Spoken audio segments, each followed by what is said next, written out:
Hey, it's Kelli Lemon from the Virginia Wayside Furniture Studio for another episode of 8 at 4 presented by Massey Cancer Center, where we're highlighting some of the things going on in Central Virginia you should know about. This week, we're talking live music, baseball, burlesque, and more. Let's do it.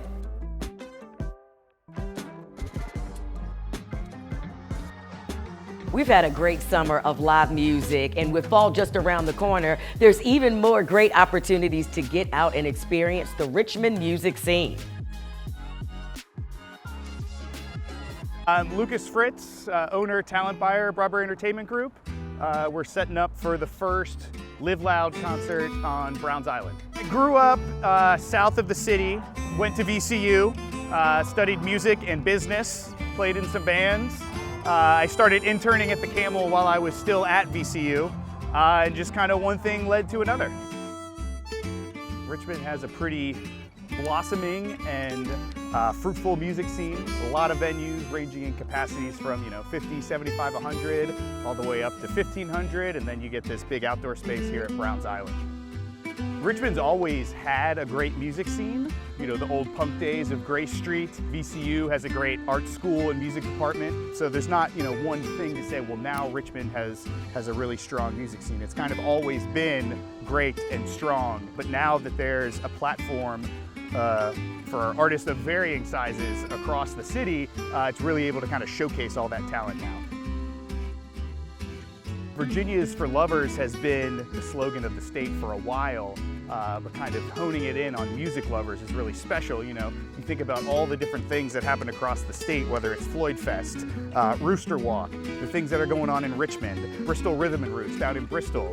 There's so many things happening in the state of Virginia that people are coming to Virginia for music events. And Live Loud, Friday Cheers, things like that are all a part of that. There's a lot of concerts on Browns Island, not just Live Loud, but Friday Cheers, the Folk Festival, Dominion River Rock. It's a great space to kind of showcase live music and really take in all the things the city has to offer. You couldn't ask for a better space to be. You got the river over here, you got the city over here, you got this giant green space, a big stage. I mean, I don't know what else you need in the world. And while you're headed outside for that live music, America Deloach has the perfect salsa for you to take with you. My name is America Deloach. I am originally from Venezuela, and I'm the owner of Salsas Don Sebastian. It all started in 2016. I was a Spanish teacher, and I wanted to do something different. I was looking for an opportunity. I never thought that was going to be salsas, but it ended up that way. It all started with a salsa that we're making at home, and a Mexican recipe that has been in my husband's family since the 1900s. The hardest decision I think I made was to leave my security, my job, my career. So I quit and I started my business for real, and that was, I think, the best decision ever. From my kitchen, I went to my basement, which I transformed into a commercial kitchen. I don't know what's gonna happen, so I better stay home until I know for sure, which I thought I was going to be there maybe for at least 2-3 years. By the year, I had to move out. Elwood Thompson's was the one that gave me the first opportunity to bring my product in. And after that, things got real. Yeah, demand grew pretty quick. We are in 72 stores, Whole Foods and Wegmans. Virginia is pretty well covered. My ambition is for soon to be like Georgia, North Carolina, South Carolina. It will be a larger range. It's really incredible what we have come up with. With salsa on the mind, we're headed to the Canal Walk for the Pasa Festival. Let's go. Yo soy Alberto del Richmond Times-Dispatch, estoy aquí en el festival que pasa, estamos demostrando la cultura latina, quiénes somos, con la música, comida, baile, vamos a pasar súper bien, ven aquí a tomar y vamos a ver qué está pasando. El Pasa Festival es un evento importante de Virginia en el cual los latinos demuestran su cultura mediante su comida, folclore y danza. El festival fue todo un éxito ya que muchas personas esperaron que vuelvan después de 2 años de pandemia. Se expusieron vendedores de toda Latinoamérica como Osvaldo, que no solo trajo reliquias de su país en Ecuador, pero también compartió melodías que llegaron al corazón de la gente al estar inspiradas por nuestras raíces ancestrales.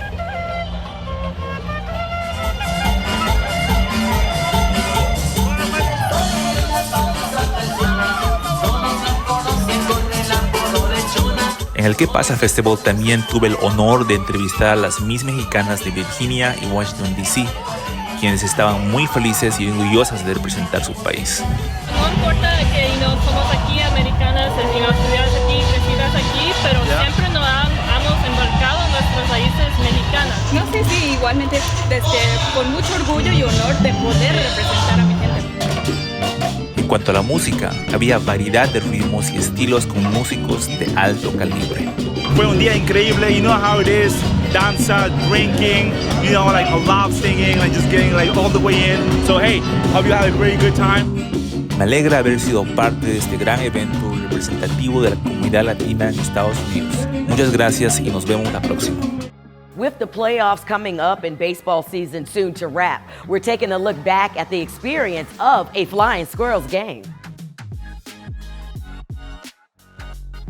The Virginia Video Network crew recently got a chance to catch a Richmond Flying Squirrels game, and I must say it was quite the experience. The crowds, the food, the beer, it just felt right. I've heard it said that the Squirrels aren't in the baseball business, they're in the memory-making business. I can certainly attest to that. There were kids there having the times of their lives. The baseball was good, but the extracurriculars were what made the day special. There was always some type of contest going on. The music was loud and the vibes were right. We went on a weekday, and it felt like the perfect getaway from the office. Check out a game, grab a hot dog and a beer. The Squirrels are always a good time for a date with the family or with friends. Or you can roll solo. Tell Nutsy Will sent you. Y'all know those steps in Libbie Hill, right? Of course you do. But what else is the park known for? Libbie Hill Park is a staple for Richmond runners. These stairs really give a new meaning to the term survival of the fittest. But what else is this historic park known for? Well, the city of Richmond may have actually gotten its name here. William Byrd II reportedly thought that the view of the James River from this hill resembled the view of the River Thames from a borough of London named Richmond. He was asked to plan a town on the James River, and it's believed that this view from Libbie Hill inspired him to name this town Richmond as well. Next time you're getting your morning workout in, take a moment to admire the view that named Richmond. In more recent history, Richmond was home to the first woman to own a bank. Be inspired by the iconic Maggie Walker. Well, good morning and welcome to Maggie Walker National Historic Site. My name is Agina Cason Rogers, and I'll be taking you on a tour through the life of Maggie Walker. Maggie Walker was a person who was working to uplift herself and her community.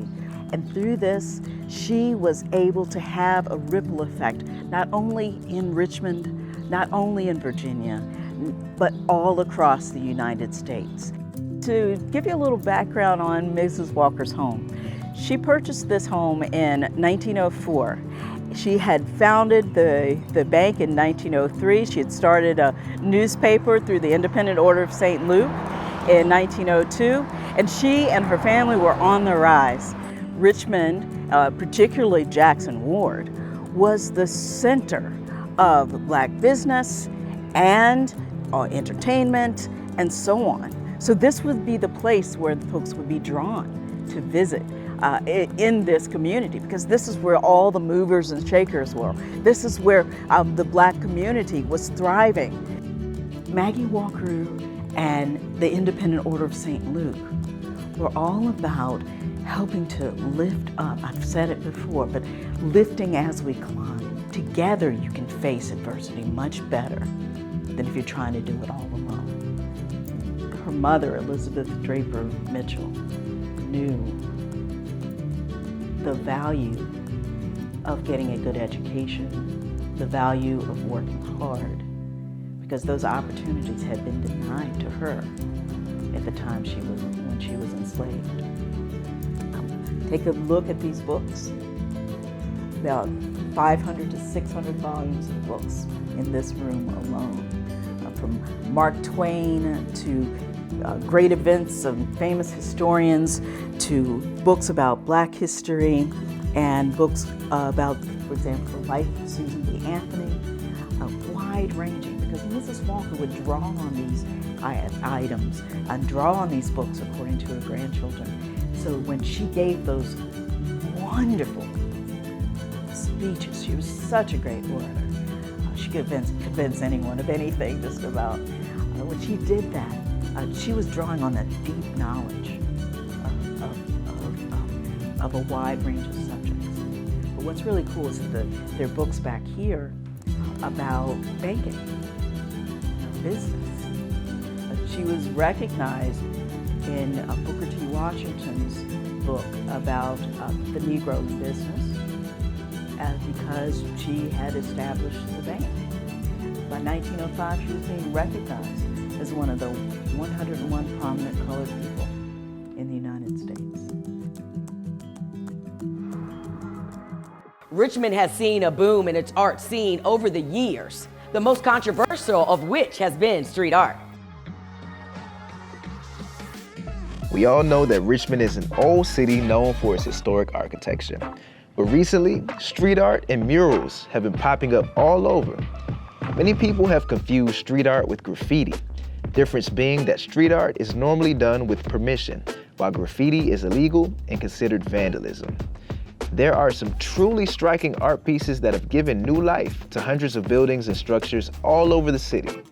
Several newer pieces highlight social justice causes, while others are a bit more abstract. There's even an official RVA Street Art Festival, which returns September 16th through 18th. The festival highlights the growth of street art as well as Richmond's blossoming brewing and culinary communities. I think expression looks good on RVA. I like it. RTD photojournalist Eva Russo has covered countless stories and events. The Burlesque Festival may have been one of the most unique. Here's a sneak peek.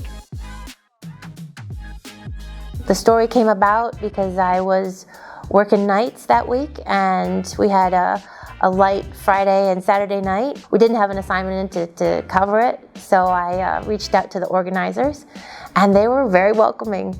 Being a photojournalist, that's what we do. You don't know everything going in, but it's the beauty of the job. You get to find out, you get to learn constantly. Every day we're learning about everything, everybody and everything. For me, it was like, oh, this piques my interest. This looks like something that could be interesting. I had the luxury that weekend of being able to really spend a significant amount of time getting to know a little bit about the organizers and the performers, getting to see them rehearse, getting to see them perform, watching crowd reaction. I had the luxury of time. One of the things that intrigued me when I read the description of the festival was that it was really meant to be an inclusive event that celebrated people from all walks of life. And when I got there, it really was that. And I think it even surprised me how inclusive it was. The appreciation of every body type, every body size, every gender expression. I walked away feeling grateful to have experienced it, really. I like a challenge, and I knew that this was going to be a little bit of a challenge. Burlesque is the art of the tease, but there is an element of stripping that is essential to burlesque, and I knew how much we would be able to show or not show. So I thought, oh, this is going to be fun to figure out how to shoot this in a way, both for the still images and the video, but especially the video, where we can actually publish it. That's been another episode of 8 at 4 presented by Massey Cancer Center, where they invite you to imagine a future without cancer. I'm Kelli Lemon, and I'll see you next time.